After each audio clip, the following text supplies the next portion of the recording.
دوستو، ہمارے پیارے نبی حضرت محمد صلی اللہ علیہ وآلہ وسلم نے سورہ اخلاص کے بارے میں فرمایا کہ یہ سورہ قرآن پاک کی 1/3 کے مساوی ہے۔ مگر اس صورت میں ایسا کیا ہے کہ ہمارے آقا حضرت محمد صلی اللہ علیہ وآلہ وسلم نے اس کو قرآن کا 1/3 قرار دیا ہے؟ اور یہ جانتے ہیں کہ اس صورت میں اللہ تعالیٰ کا کون سا راز چھپا ہوا ہے اور یہ صورت کتنی طاقتور ہے۔ اس کا ہر حرف، لفظ اور ہر آیت اللہ تعالیٰ کا جیتا جاگتا معجزہ ہے۔ ایک شخص نے رسول اللہ صلی اللہ علیہ وآلہ وسلم سے عرض کیا کہ میں سورہ اخلاص سے محبت کرتا ہوں، تو آپ صلی اللہ علیہ وآلہ وسلم نے فرمایا کہ اس کی محبت تجھے جنت میں لے جائے گی۔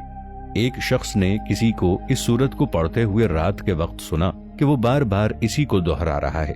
صبح کے وقت آ کر اس نے حضور صلی اللہ علیہ وآلہ وسلم سے ذکر کیا، گویا کہ وہ اسے ہلکے ثواب کا کام جانتا تھا۔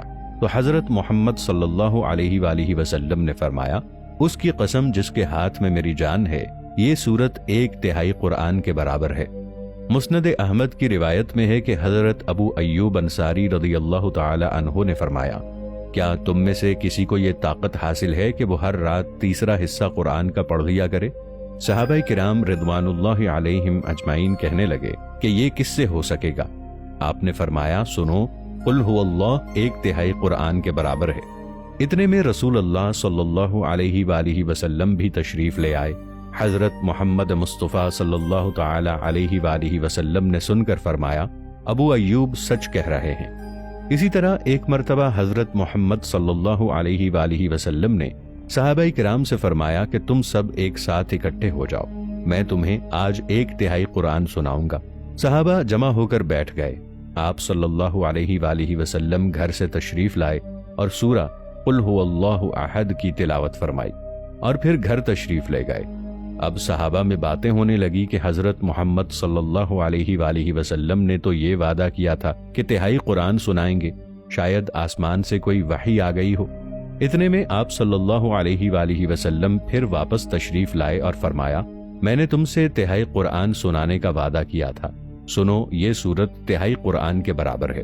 صحیح مسلم میں ہے، حضرت ابو درداء رضی اللہ تعالی عنہ سے روایت ہے کہ رسول اللہ صلی اللہ علیہ وآلہ وسلم نے فرمایا، کیا تم اس سے عاجز ہو کہ ہر دن 1/3 قرآن شریف پڑھ لیا کرو؟ لوگوں نے کہا، حضور صلی اللہ علیہ وآلہ وسلم، ہم اس سے بہت عاجز اور بہت ضعیف ہیں۔ آپ صلی اللہ علیہ وآلہ وسلم نے فرمایا، سنو، اللہ تعالیٰ نے قرآن کے 3 حصے کیے ہیں، قل هو اللہ احد تیسرا حصہ ہے۔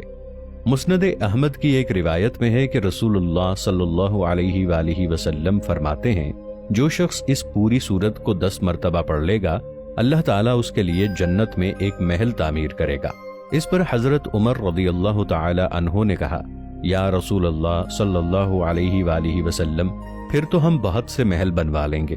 آپ صلی اللہ علیہ وآلہ وسلم نے فرمایا، اللہ اس سے بھی زیادہ اور اس سے بھی اچھے محلات دینے والا ہے۔ ابو یعلا کی ایک حدیث میں ہے کہ جو شخص قل هو اللہ احد 50 مرتبہ پڑھ لے تو اس کے 50 سال کے گناہ معاف ہو جاتے ہیں۔ حضرت ابو سعید خدری رضی اللہ تعالی عنہ سے روایت ہے کہ سورہ اخلاص کو آدھے یا 1/3 قرآن کے برابر قرار دیا گیا ہے۔ سورہ اخلاص کے مکی اور مدنی ہونے میں کافی اختلافات موجود ہیں، کیونکہ حضرت عبداللہ بن مسعود رضی اللہ تعالی عنہ سے روایت ہے کہ قریش کے لوگوں نے رسول اللہ صلی اللہ علیہ وآلہ وسلم سے کہا کہ اپنے رب کا نسب ہمیں بتائیں، تب اللہ تعالی نے وحی کے ذریعے یہ سورت نازل کی۔ حضرت جابر بن عبداللہ رضی اللہ تعالی عنہ کا بیان ہے کہ ایک اعرابی نے نبی صلی اللہ علیہ وآلہ وسلم سے کہا کہ اپنے رب کا نسب ہمیں بتائیے۔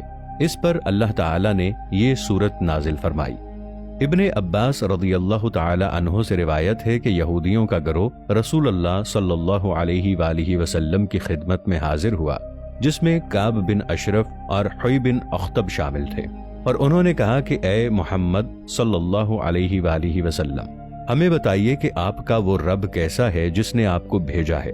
اس پر اللہ تعالی نے یہ سورت نازل فرمائی۔ حضرت انس رضی اللہ تعالی عنہ کا بیان ہے کہ خیبر کے کچھ یہودی رسول اللہ صلی اللہ علیہ وآلہ وسلم کی خدمت میں حاضر ہوئے اور انہوں نے کہا، اے ابو القاسم صلی اللہ تعالی علیہ وآلہ وسلم، فرشتوں کو اللہ نے نور سے آدم علیہ السلام کو مٹی سے، ابلیس کو آگ کے شعلے سے، آسمان کو دھوئیں سے اور زمین کو پانی کی جھاگ سے بنایا۔ اب آپ ہمیں اللہ تعالیٰ کے بارے میں بتائیں کہ اللہ تعالیٰ کا وجود کس چیز سے بنا ہے۔ رسول اللہ صلی اللہ علیہ وآلہ وسلم نے اس بات کا کوئی جواب نہ دیا۔ پھر حضرت جبرائیل علیہ السلام آئے اور انہوں نے کہا، اے محمد صلی اللہ علیہ وآلہ وسلم، ان سے کہیے کہ قل هو اللہ احد۔ عامر بن اطفیل نے حضور صلی اللہ علیہ وآلہ وسلم سے کہا، اے محمد صلی اللہ علیہ وآلہ وسلم، آپ کس چیز کی طرف ہمیں بلاتے ہیں؟ آپ صلی اللہ علیہ وآلہ وسلم نے فرمایا، اللہ کی طرف۔ تب وہ عرض کرنے لگے، اچھا ان کی حالت مجھے بتائیے، وہ سونے سے بنا ہوا ہے یا چاندی سے یا لوہے سے؟ تب سورہ اخلاص نازل ہوئی۔ ضحاک، قتادہ اور مقاتل کا بیان ہے کہ یہودیوں کے کچھ علماء حضور صلی اللہ علیہ وآلہ وسلم کے پاس آئے اور انہوں نے کہا، اے محمد صلی اللہ علیہ وآلہ وسلم، اپنے رب کی کیفیت ہمیں بتائیے، شاید کہ ہم آپ صلی اللہ علیہ وآلہ وسلم پر ایمان لے آئیں۔ اللہ نے اپنی صفت تورات میں نازل کی ہے، آپ بتائیے کہ وہ کس چیز سے بنا ہے، کس جنس سے ہے؟ لوہے سے بنا ہے، تانبے سے، پیتل سے، لوہے سے یا چاندی سے؟ اور وہ کیا کھاتا اور پیتا ہے؟ کیا آپ کے رب نے یہ دنیا وراثت میں کسی سے پائی ہے؟ اور اس کے بعد کون اس کا وارث ہوگا؟ اس پر اللہ تعالیٰ نے یہ سورت نازل فرمائی۔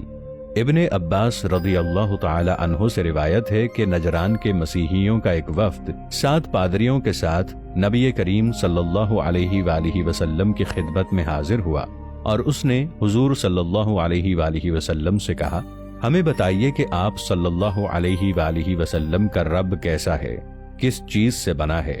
آپ صلی اللہ علیہ وآلہ وسلم نے فرمایا، میرا رب کسی چیز سے نہیں بنا، وہ تمام اشیاء سے جدا اور بالا تر ہے۔ اس پر اللہ تعالیٰ نے یہ سورت نازل فرمائی۔ ان روایات سے معلوم ہوتا ہے کہ مختلف مواقع پر مختلف لوگوں نے رسول اللہ صلی اللہ علیہ وآلہ وسلم سے اس معبود کی ماہیت اور کیفیت دریافت کی تھی جس کی بندگی اور عبادت کی طرف آپ صلی اللہ علیہ وآلہ وسلم لوگوں کو دعوت دے رہے تھے، اور ہر موقع پر آپ نے اللہ تعالیٰ کے حکم سے ان کو جواب دینے کے لیے یہی سورت نازل ہوئی۔ اس کے بعد مدینہ منورہ میں یہودیوں نے، کبھی مسیحیوں نے اور کبھی عرب کے دوسرے لوگوں نے حضور صلی اللہ علیہ وآلہ وسلم سے اسی نوعیت کے سوال کیے، اور ہر مرتبہ اللہ تعالیٰ کی طرف سے اشارہ ہوا کہ جواب میں سورہ اخلاص آپ ان کو سنا دیجئے۔ اگر احادیث کا مطالعہ کیا جائے تو یہ مکہ کے ابتدائی دور میں نازل ہوئی ہے، جب اللہ تعالیٰ کی ذات و صفات کے بیان میں قرآن کی مفصل آیات ابھی نازل نہیں ہوئی تھیں، اور لوگ حضرت محمد صلی اللہ علیہ وآلہ وسلم کی دعوت کو سن کر یہ معلوم کرنا چاہتے تھے کہ آخر آپ صلی اللہ علیہ وآلہ وسلم کا رب کیسا ہے، جس کی بندگی کی طرف آپ صلی اللہ علیہ وآلہ وسلم لوگوں کو مائل کرتے ہیں۔ اس کے بالکل ابتدائی دور کی نازل شدہ سورت ہونے کا ایک ثبوت یہ بھی ہے کہ مکے میں جب حضرت بلال حبشی رضی اللہ تعالی عنہ کا آقا امیہ بن خلف ان کو دھوپ میں تپتی ہوئی ریت میں لٹا کر ایک بڑا سا پتھر ان کی چھاتی پر رکھ دیتا تھا تو وہ احد احد پکارتے تھے۔ یہ لفظ احد اسی سورت سے ماخوذ تھا۔